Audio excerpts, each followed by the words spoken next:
For today's Grimm adventure, we find ourselves in downtown Los Angeles.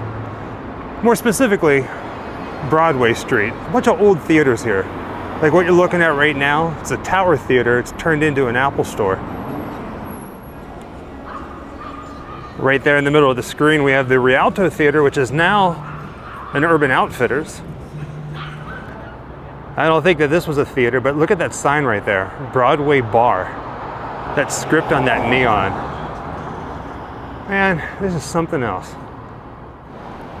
With all the theaters that are here in Los Angeles, the one that we've come here today for is the historic Orpheum Theatre.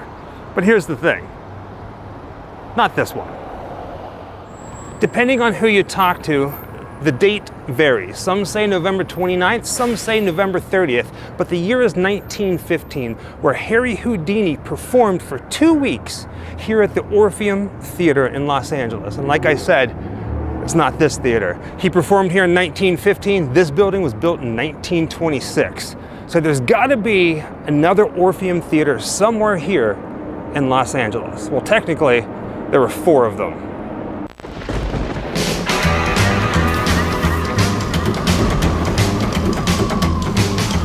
Come, bad luck is coming my way. Wherever I go, hard luck is there to stay. Good luck never stays a day. Bad luck's always coming my way.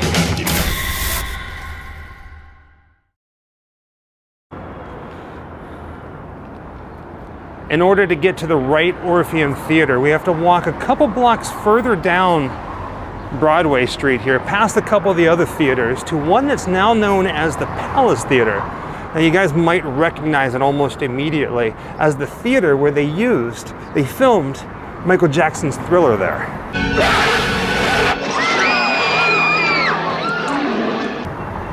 It's a nice day for a walk, get some exercise in. Got Jessica with me. Say hello, Jessica. Hello, Jessica. Now what makes this Harry Houdini performance extra special, the reason why we're covering it, it's not because of a magic trick he did or an escape. It's actually a shouting match that he had with a heavyweight boxer by the name of Jess Willard that night, the opening night of his 2-week stint at this Orpheum Theater. It kind of went viral back in the day, I guess you should say. Pretty much everybody here in Los Angeles and nationwide heard about it.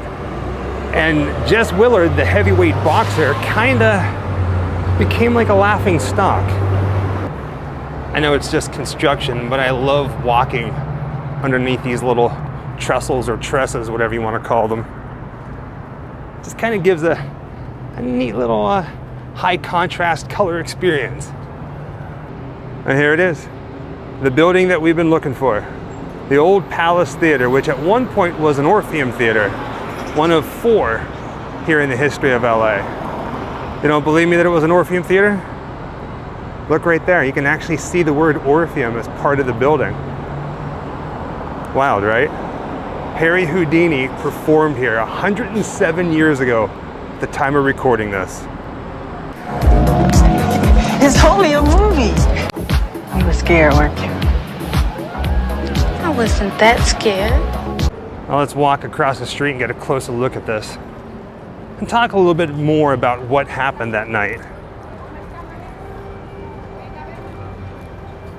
Now before Jessica and I moved here, we came here and we did a video on Michael Jackson's Thriller filming location. We stood outside this theater and we talked about it. We kind of recreated certain things. It's cool to be back. My understanding of this place, it's not an actual theater anymore. Well, they do rent it out to movies and different productions. And sometimes they open it up to give tours. It'd be nice to go in there and see the actual theater, the stage where Houdini stood on. I mean, it's probably different. They probably did a lot of remodeling, but to just be in the same building, right? Now we know that they filmed the exterior scenes of Michael Jackson's Thriller on the outside of this theater. They actually come walking out this way, down that way in the music video. But let's talk about what happened the night of November 29th, 1915, the opening night of Harry Houdini's 2-week tour inside this building here in Los Angeles. Picture this, November 29th, some say November 30th, 1915. here in Los Angeles, Harry Houdini is performing in this building. The first night, the opening night of his 2-week show here in LA. In the crowd is heavyweight boxing champion Jess Willard, who months before in April defeated Jack Johnson for the title, all right? At some point during the show, nobody really knows. Some people think that it was probably during one of his escape acts, like the water chamber. He calls for 3 people to come up on stage to help him. In the notes in the newspaper, they call it his committee, right? So 3 people volunteer, they come up on stage, and Harry Houdini asks for 3 more. This time, instead of picking somebody from the crowd, he says, ladies and gentlemen. Gentlemen is the key word. There is a person here tonight who has the strength of 3 men, and if he would be so kind to join me up here on stage, I'd be honored. But instead of coming up on stage, Jess Willard says, nah, go on with the show. I paid for seats just like everybody else. I want to see the show. And Harry Houdini's like, oh, no, come on. I'd be honored. Please come up here. And he says, no, well, I'll tell you what. If you pay me the same wages that you pay your helpers, your quote-unquote helpers, I'll come up there. And Harry Houdini took offense to this. He says, sir, I'm not paying anybody.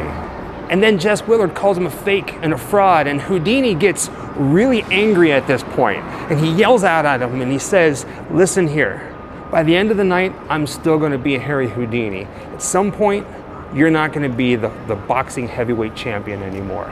And this pisses Jess Willard off. All right, and at this point, everybody in the audience is booing and hissing the champion.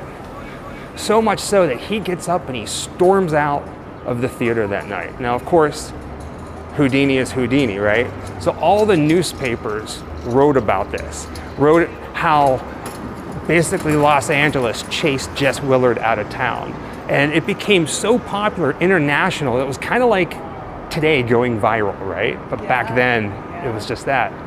Not too long after that, Jess Willard did an interview saying that Houdini just did this for a publicity stunt. He knew who I was and he was just taking advantage of it, all right?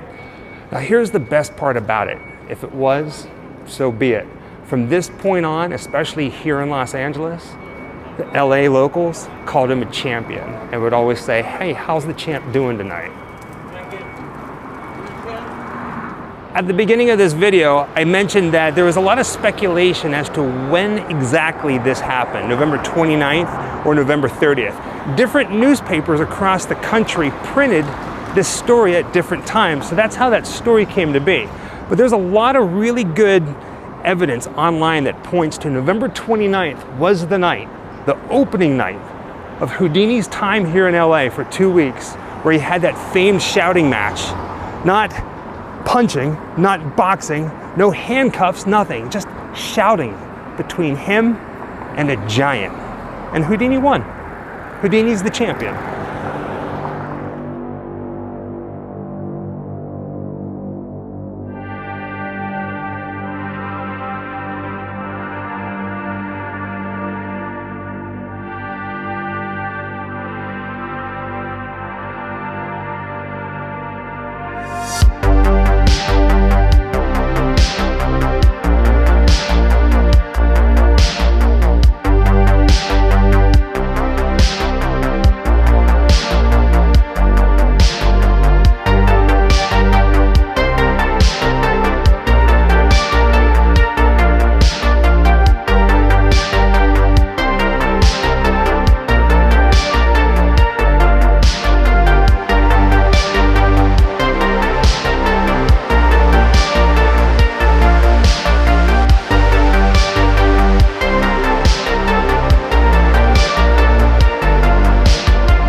History changes all the time here in LA. So here's just one more little walk by of this theater. Like I said, Michael Jackson's Thriller, Harry Houdini in 1915, 107 years ago. It just blows my mind. Now you just saw Jessica in the background rubbing her feet on the ground. I want to point this out. You see these glass blocks? They look black, but if you look closely, they actually have some color to them. It's like this dark purple. Now, if you can imagine the neon lights above it shining down at the ground, at least back in the day in the middle of the night, how this thing probably just lit up, right? Definitely don't make buildings like this anymore. We here at the Grimm Life Collective love filming locations, history, and I have a little bit of an obsession with magic. Wouldn't you say so? I wholeheartedly agree. In fact, when those three topics converge together, something a little magical in itself happens. What's that?